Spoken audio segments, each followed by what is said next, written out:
मिलती है गंगा, यमुना और सरस्वती की त्रिवेणी। वो पावन धरती जहां अमृत छलका, जो है भक्ति, शक्ति और संस्कृति का संगम। जहां भक्त आस्था के अथाह सागर में डुबकी लगाकर पाप धोते और पुण्य कमाते हैं।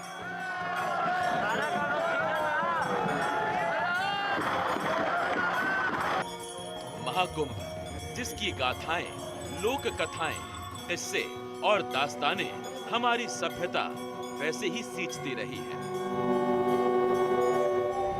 जैसे इसकी नदियां हमारी धरती को सींचती हैं। आइए हम भी डुबकी लगाते हैं साहित्य में, परंपरा में, आध्यात्म में। कैसे आ गई फिर? जब मना कर रहा था तो कैसे आ गई फिर? छुप के वो सब्जी लाने गया। 2 बजे सब्जी लाने जाता है, दुकान से छुट्टी आता है तो खाना खा के सब्जी ला के रख के फिर दुकान जाता है। छुप के भाग आई? हाँ, फिर वो आएगा 10 बजे रात को। हाँ। हम तो नहीं, वो 9 बजे दुकान गया, 11 बजे हम स्टेशन आके पूर्वा पकड़ के इलाहाबाद चले। तो अभी तो चिंता कर रहे होंगे ना कि आप कहाँ चलेंगे? फोन है आपके पास? वो जानता है। फोन है आपके पास? हम नंबर बोलते हैं। नहीं, अभी रखी है फोन? हम फोन लेके नहीं चलते हैं। तो ये बताइए, यहाँ पहुँच के अपने बेटे से बात हो गई है कि आप यहाँ प्रयागराज? बात नहीं बेटा से किए हैं, नहीं किए हैं? पोती को बोल के आते हैं कि आप यहाँ हैं? नहीं, उसको बोलते हैं चल गाड़ी चढ़ा दे, यहाँ टिकट कटा के हम अपना तो छुप के भाग आई हैं, बेटे को पता नहीं है, बस पोती को बता के आई हैं। और कितने दिन रहेंगी यहाँ पे? 1 महीना। 1 महीना रहेंगी? बेटा तो चिंता में परेशान हो जाएगा। नहीं फिर परेशान होगा। पहले भी ऐसे करती रही हैं? हाँ, वृंदावन भी जाते हैं, चारों कुंभ नहाए हैं, नासिक, हरिद्वार, उज्जैन, प्रयाग। कब से नहा रही हैं कुंभ? 1945 से।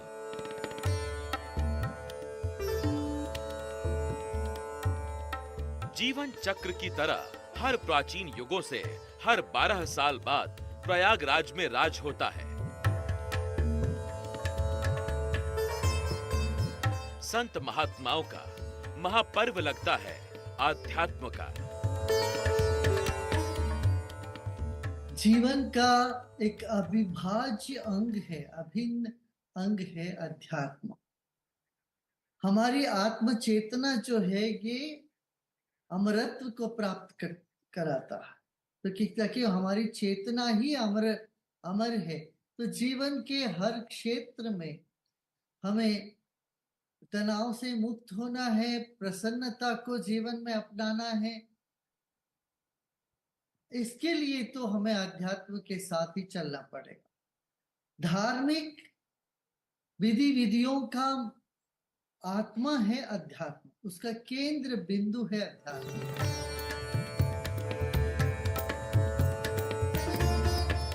महाकुंभ एक ऐसा पर्व है जहां स्वयं को जानने का अवसर मिलता है।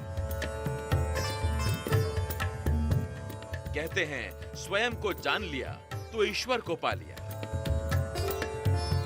महाकुंभ में ईश्वर और स्वयं के बीच और कोई नहीं होता। यह एक महाकुंभ की कुंभ की एक और विशेषता है कि यह पुरोहित रहित कार्य है। इसमें ईश्वर, प्रकृति और व्यक्ति के बीच में कोई संवाद सीधा है। हर व्यक्ति स्वयं के लिए उस नदी में स्नान जब करता है तो स्वयं और प्रकृति और ईश्वर के यानी ब्रह्मांडीय चेतना से जोड़ता है। इसलिए मैं मानता हूं कि महाकुंभ एक भारत की जो सांस्कृतिक सभ्यताई चेतना है उसका एक सुंदर अनुपम उदाहरण है जिससे दुनिया सीख रही है। महाकुंभ एक उत्सव है जो धर्म के दायरे में नहीं समाता। ये कई मायनों में इस राष्ट्र को भी परिभाषित करता है।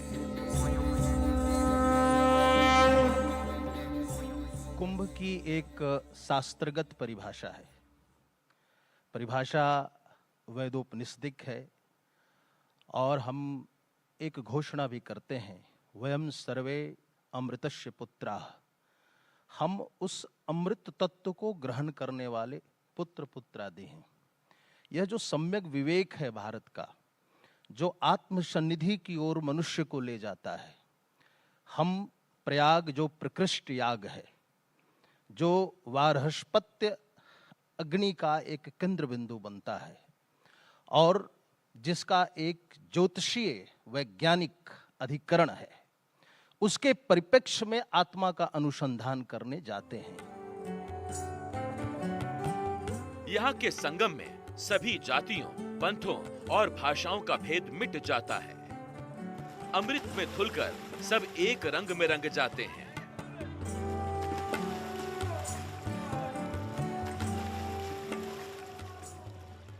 ये तो महापर्व है, महायोजन है, जाति भेद से हट करके है।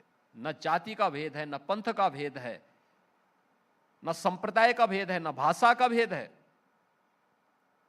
और आपने देखा होगा जब 13 पौष पूर्णिमा को 13 जनवरी को और मकर संक्रांति 14 जनवरी को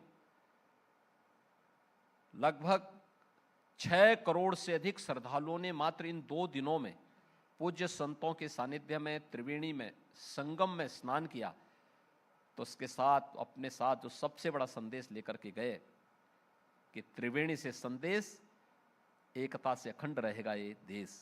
और एकता का ये संदेश त्रिवेणी ने दे दिया, महाकुंभ ने दे दिया। न जाति का भेद, न छुआछूत का भेद, न पांथिक भेद, न भाषा का भेद। और हम उसी पर प्रहार कर रहे थे कि जो लोग हमें बदनाम करते थे, सनातन धर्म को बदनाम करते थे, वे आकर के इन आयोजनों के साथ जुड़ करके देखें, दूर से मत देखें, दूर से मत देखें, धृतराष्ट्र न बनो, किसी संजय की आंखों से मत देखो, स्वयं आकर के इसका दर्शन करो।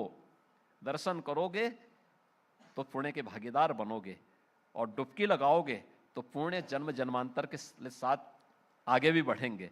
और मुझे अच्छा लगा कि न केवल देश के लोग श्रद्धालु तो आते ही थे, विदेशी श्रद्धालु भी बहुतायत आए।